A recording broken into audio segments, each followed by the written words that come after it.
Yo, what's going on, guys? It's your girl Indian Queen and welcome back to the channel. Yo, today we got something real special.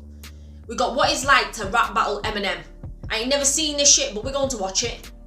I also want to say, if you like my video, guys, please hit the like button because it helps push the channel, helps push our channel and the videos. So without further ado, guys, I love yous and everything. I hope yous are well. I hope yous are blessed. I hope yous are trying to do something positive. And if you're having not a good day, try to look for something positive in a day, even if it don't feel so good. I just had to say that shit. Also, rest in peace, Takeoff. I still can't get over that. I swear to God, that shit hurts for real. Without further ado, let's get it. Yo. You know what your girl is about to say. I'm stuttering, bitch. I'm stuttering, but I ain't cutting it out. We're keeping it in. Yo, let's go. Okay, now you have Detroit tatted on your arm. Yes. Obviously, when people think of Detroit, some names that come to mind: Eminem, Royce the 5'9", Proof. Some of the many names that come to a person's mind, right, especially when we're talking about 2000s and up. Right. What was your relationship with that class of rap in Detroit, class of hip hop? I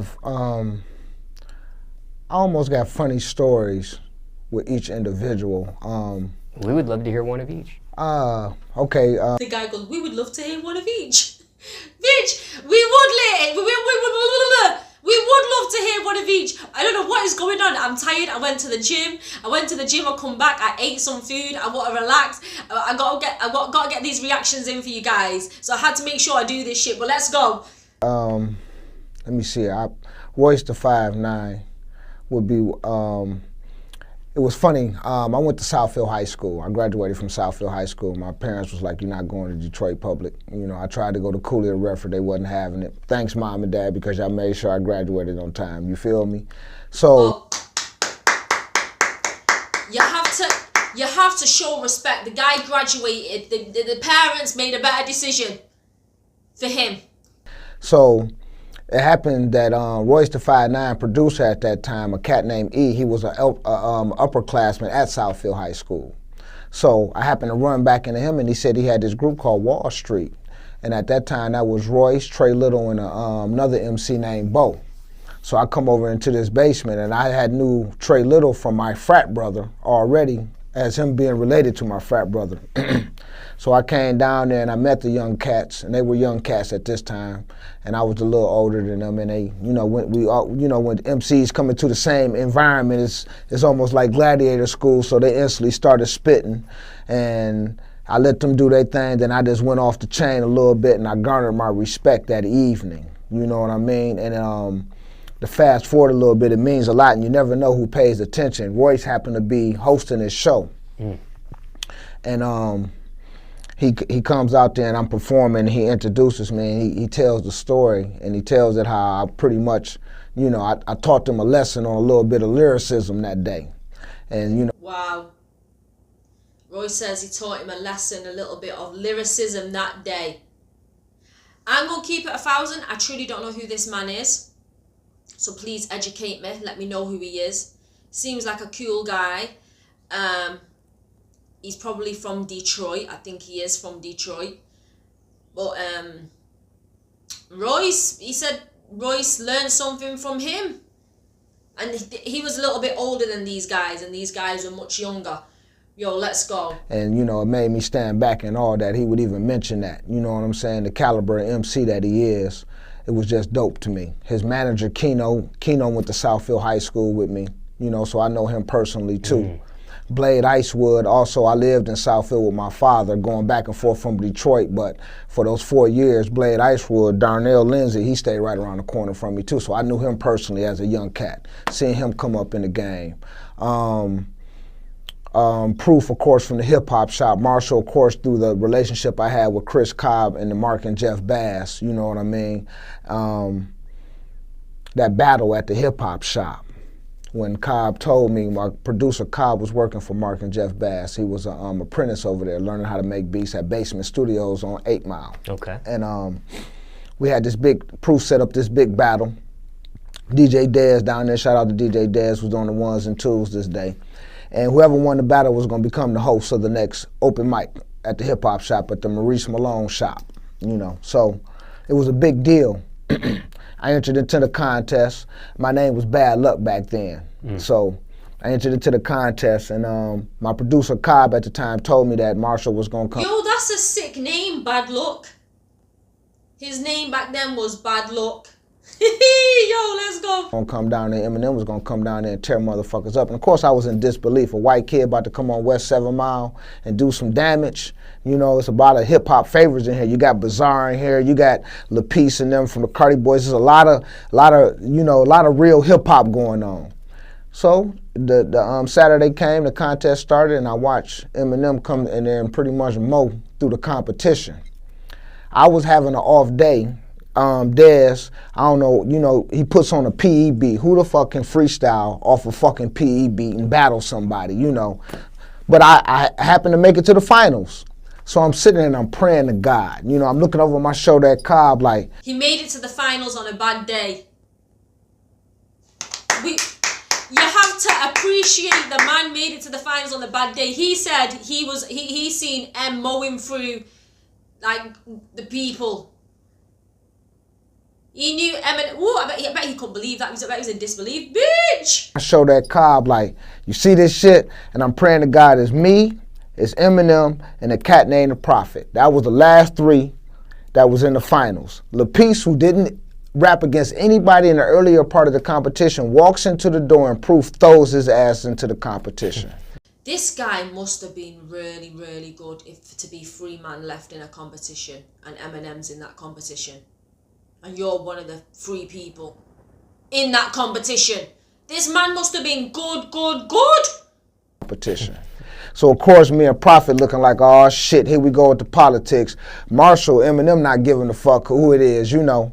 So the names go in the hat and I'm praying to God, please don't let me get Eminem. Please don't let me get Eminem. Here we go. Eminem versus Bad Luck. I said, damn. So... This guy was praying, please don't, you know, he's real, you know. He's really speaking realness. Please don't let me get Eminem. Because imagine back then when people were seeing M shredding Mother Hubbards at battle raps. I would have thought, please don't let me get Eminem. If I was not, I would have thought, please let me get Eminem. Yo, let's go. So I look at Marshall and I whisper some shit. I tried to scare him, was what I tried to do. I tried to scare him and not winning, you know what I'm saying? And he spit some highly lyrical shit. He really didn't talk about me, but it was just the momentum was in his favor. I knew I was about to take an L. I did the best I could to recover, but I lost. He went on, Prophet ended up... He said I did my best to recover. There's got to be a winner and a loser. But this guy's keeping it 1,000. Like he said, I knew that he took a L. He knew. He could see it in M's energy. He could see it. Shit, he really didn't talk about me, but it was just the momentum was in his favor. I knew I was about to take an L. I did the best I could to recover, but I lost. He went on, Prophet ended up losing to LaPeace, and then LaPeace and Eminem went in that last round, and I remember a line loosely that Marshall said, and he said, you came down here and got killed and destroyed, and I run back to the hood and tell your friends you got your ass whooped by a white boy, and the whole fucking hip-hop shop just exploded, bro.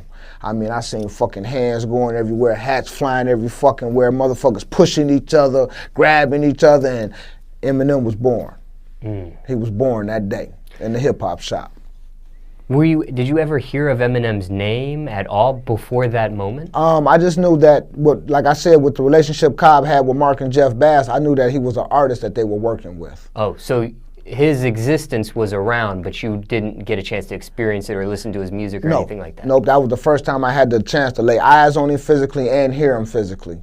You know what I mean? And then you got to think about it. Back then, anybody mentioning a white kid spitting some hardcore shit, especially in Detroit, you're not really listening.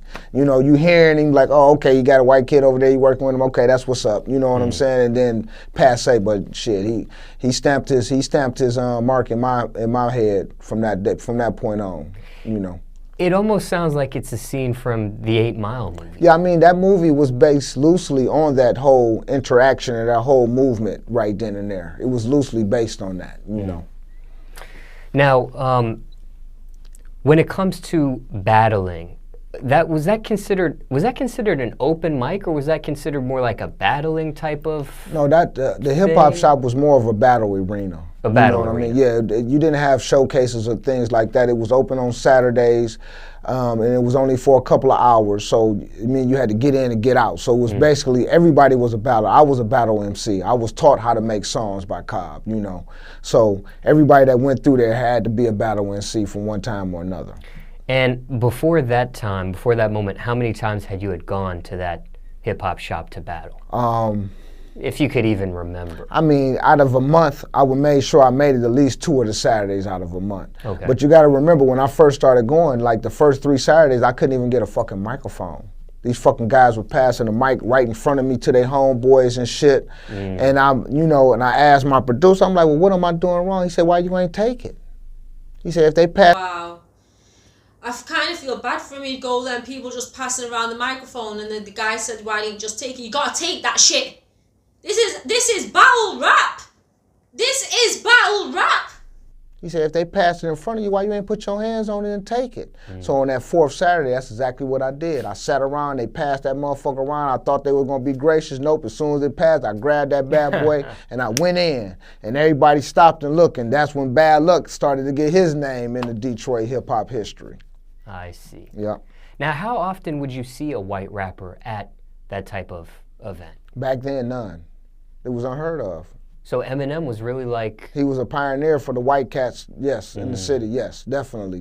You didn't see, Wow, M was the pioneer for the white cats, he said. You didn't see no one white in there.